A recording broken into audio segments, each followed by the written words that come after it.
ကဘာတော်မှာနှိမ့်စင်လူတန်းမောင်းများစွာစားသုံးနေကြတယ်နာမည်ကြီးစားစာတစ်ခုရဲ့လူကိုပေါ်ကအပြုံးရဲ့နောက်ကွယ်မှာတွေးချွေးနဲ့ကြာရှုံးမှုတွေပြည့်နေနေတဲ့စကြောင်းတစ်ခုရှိနေတာကိုခင်ဗျားတို့သိလားအသက်65နှစ်ထိလုပ်ငန်းခွင်တိုင်းကနေမောင်းထုတ်ခံရပြီးအိမ်တော်မှာပျက်စီးကလမ်းဘေးရောက်လို့နေပါဖြစ်ခဲ့တဲ့လုံခြုံသမားအဖိုးကြီးဟာတီကန်ကြီးချိန်ချမှာတကဘာလုံးကိုကန်လုံးနိုင်မဲ့ဘီလီယံနာဖြစ်လာတယ်ဒါပေမဲ့သူ့ရဲ့အောင်မြင်မှုအထွတ်တဲကိုရောက်သွားတဲ့ချိန်မှာသူကိုယ်တိုင်တွေးချွေးနဲ့ရင်းပြီးတီထောင်ထားတဲ့ကုမ္ပဏီကြီးကသူ့ကိုတရားရုံးမှာရန်သူတယောက်တို့တရားပြန်ဆွဲခဲ့တယ်မိတ်ဆွေတို့စဉ်းစားကြည့်အဲ့ဒီသူကဘယ်သူဖြစ်မလဲအားလုံးပဲမင်္ဂလာပါကျွန်တော်နာမည်ကတော့ရဲသေးပဲဖြစ်ပါတယ်နောက်ထပ်ဗီဒီယိုတွေအတွက်ကျွန်တော်ကို like and share ပြုလုပ်ပေးခြင်းဖြင့်ကူညီပေးလို့ရပါတယ်ခင်ဗျနောက်ပြီးတော့ channel လေးကိုလည်း subscribe ပြုလုပ်ဖို့မမေ့ပါဘူးခင်ဗျဒါဖြင့် let's go ဒီစကြောင်းရဲ့အစကတော့1890ပြည့်နှစ်အမေရိကန်နိုင်ငံအင်ဒီယားနားပြည်နယ်ရဲ့စိုက်ပျိုးရေး channel တစ်ခုကနေစတင်ခဲ့တာသူကအသက်6နှစ်သားအရွယ်မှာတင်ဖခင်ဖြစ်သူကိုလွန်သွားကြလို့မိခင်ဖြစ်သူငွေရှာနေချိန်မှာမောင်နှမတွေကိုထင်းချောင်းကျွေးရမယ်တာဝန်ကြီးကြောက်လာခဲ့ပါတယ်ဒါကြောင့်အသက်9နှစ်သားနဲ့တင်အင်းချက်တဲ့အဆင့်ကိုရောက်ခဲ့တာပါ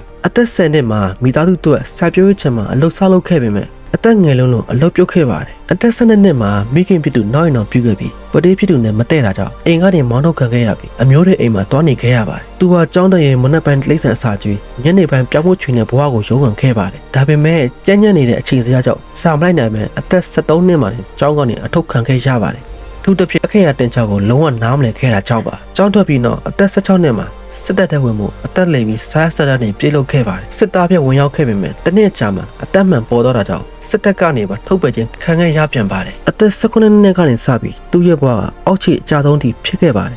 ရထားမောင်းသူမိသူသမားအာမခံကိုယ်စားလှယ်ရှိနေတင်မောင်းသမားတာယာရောင်းသူထိအလုပ်ပေါင်းစုံလုပ်ခဲ့ပေမဲ့အလုပ်ပြုတ်တာနဲ့ဥဒန်ထွက်တာတွေနဲ့ပဲကြုံခဲ့ရပါတယ်နောက်ဆုံးမှာတော့သူ့ရဲ့မတည်ငြိမ်တဲ့ဘဝကြောင့်ဇနီးဖြစ်သူကပါပြစ်ခါသွားခဲ့ပါတယ်အသက်34နှစ်ရောက်မှာဓာတ်ဆီဆိုင်အယောင်ဆေးလို့ကမ်းလှမ်းခံခဲ့ရပြီးဖောက်တယ်တွေကိုအထူးခွေးဆိုင်မှုကြောင့်ရောင်းအားသုံးစားတက်ခဲ့ပါတယ်ဒါပေမဲ့တကဘာလုံးစီးပွားရေးပြက်ကတ်ကြောင့်ဓာတ်ဆီဆိုင်ပြန်သိမ်းခံခဲ့ရပြီးအသက်40မှာနောက်တစ်ချိန်အလုပ်လက်မဲ့ဖြစ်ခဲ့ရပြန်ပါတယ်1930ပြည့်နှစ်မှာ Shell Oil ကုမ္ပဏီကသူ့ကိုနောက်ထပ်ဓာတ်ဆီဆိုင်ပေးခဲ့ပါတယ် Highway လမ်းမပေါ်မှာရှိတာကြောင့်ခီးသွားတွေကိုအခန်းကြီးလေးထဲမှာထမင်းစပွဲတစ်လုံးနဲ့ဟစ်ချက်ကျွေးရင်နောက်ပိုင်းမှာသူ့ရဲ့ကိုယ်ပိုင်ကြွကြော်ကိုမီနူးထဲထည့်ခဲ့ပါတယ်အဲ့ဒီကြက်ကြော်ကအလွန်နာမည်ကြီးလာပြီးလူပေါင်း142ယောက်ဆန့်တဲ့ဟာလန်ဆန်နာကော်နယ်ကဖေးကိုဖွင့်နိုင်ခဲ့ပါတယ်အစားကကြက်ကြော်တပွဲရောက်ဖို့မိနစ်30ဆောက်ရောက်လို့ဆိုင်ပုံရိပ်ပြက်လာချိန်မှာဖီယာ3အိုးနဲ့ကြော်တဲ့နီးပြူကအစ်ကိုတုံးခဲ့ပါတယ်ဒါကြောင့်ကြက်ကြော်ချိန်ဟာမိနစ်30ကနေ10မိနစ်ထိအောင်းစရာကောင်းလောက်မြန်ဆန်သွားခဲ့ပါတယ်ဒါပေမဲ့1939ခုနှစ်ဒုတိယကမ္ဘာစစ်ကြောင့်စီးပွားရေးပြက်ကကြီးထပ်ဖြစ်ပြီးဖောက်တယ်မရှိတော့တာကြောင့်1942ခုနှစ်အသက်52နှစ်အရွယ်မှာသူ့ရဲ့ဆန်ကြီးကိုတော့ခတ်ပိတ်သိမ်းလိုက်ရပါတော့တယ်စစ်ပစ်ပြီးတော့1945ခုနှစ်မှာပတ်စံမရှိတော့လို့တကရင်သူ့နဲ့ပူးပေါင်းပြီးဟိုင်းဝင်းလမ်းမပေါ်မှာစိုင်တပ်ဖွဲ့ခဲ့ပါတယ်သူ့ရဲ့ကြက်ကြော်ကဘလောက်နာမည်ကြီးလဲဆိုရင်1949မှာပြည်နယ်အုပ်ချုပ်မှုကသူ့ကိုကာနက်ဆိုတဲ့ဂုဏ်လုံးဆောင်ဖွဲ့ပေးရခဲ့ပါတယ်အဲ့ဒီနောက်ပိုင်းမှာသူ့ကိုကာနက်ဟာလန်စန်တာလို့လူသိများလာခဲ့တာပါဆိုင်ကိုမိမိနာမည်ပြောင်းပြီးအောင်မင်းနေချိန်မှာဆိုင်ကိုဒေါ်လာ364,400နဲ့ဝယ်မဲ့အင်ချမ်းမြေအကျိုးဆောင်ကိုသူကအပြတ်ညင်းခဲ့ပါတယ်ဒါပေမဲ့6လကြာမှာအစိုးရကလန်တက်ဖောက်လိုက်တာကြောင့်ဆိုင်ရှိမှာကားလိုင်း90ရာခိုင်နှုန်းပျောက်ဆုံးသွားပြီးအယောင်ဖားထိုးကျသွားခဲ့ပါတယ်နောက်ဆုံးမှာတော့သူကဒေါ်လာ9,500တဲနဲ့တင်ဆိုင်ကိုအရှုံးခံပြီးရောင်းချလိုက်ရပါတော့တယ်အသက်65နှစ်အရွယ်မှာသူ့လက်ထဲမှာလူမှုပွင့်လင်းရပေးတဲ့$105ပဲကျန်ပါတော့တယ်ဒါပေမဲ့သူကအရှုံးမပေးပဲသူ့ရဲ့ကြက်ကြော်နီးစနစ်ကို Kentucky Fried Chicken KFC လို့အမည်ပေးပြီးဒုတိယစနစ်နဲ့သူကာစီအိုတလုံးနဲ့အမေရိကန်တခွင်ကဆိုင်တွေကိုလိုက်လံပြသခဲ့ပါတယ်။ဆိုင်ရှင်တွေကတဘောကြရင်ကြက်တကောင်ကြော်တိုင်းလေးဆင့်ရတဲ့ franchise ကိုစတင်ခဲ့တာပါ။ကားထဲမှာအိတ်ဆက်ရင်နီးစနစ်ကွန်ရက်ကိုချဲ့တင်ခဲ့ရရှင်းနှစ်အကြာအသက်83နှစ်မှာ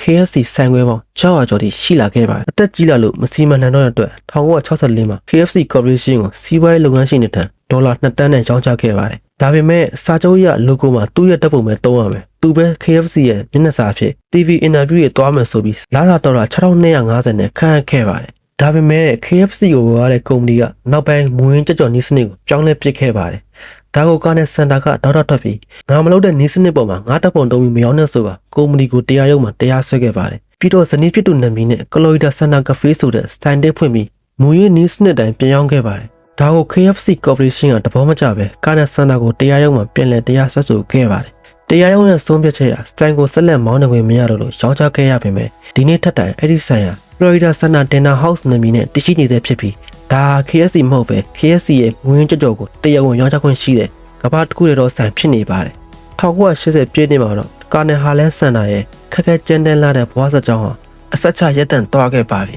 ကျွန်တော်ရဲ့တင်ဆက်မှုကိုကြိုက်နေခင် channel လေးကို subscribe ပြုလုပ်ပေးခဲ့ကြပါဦးခင်ဗျ TikTok YouTube Facebook မှာရဲသွေးတူပတ်စီလို့ရှာဖွေပြီးကျွန်တော်ကိုအားပေးလို့ရပါခင်ဗျာဒါဖြင့်နောက်ပြီးမှထပ်တက်ကြမယ် bye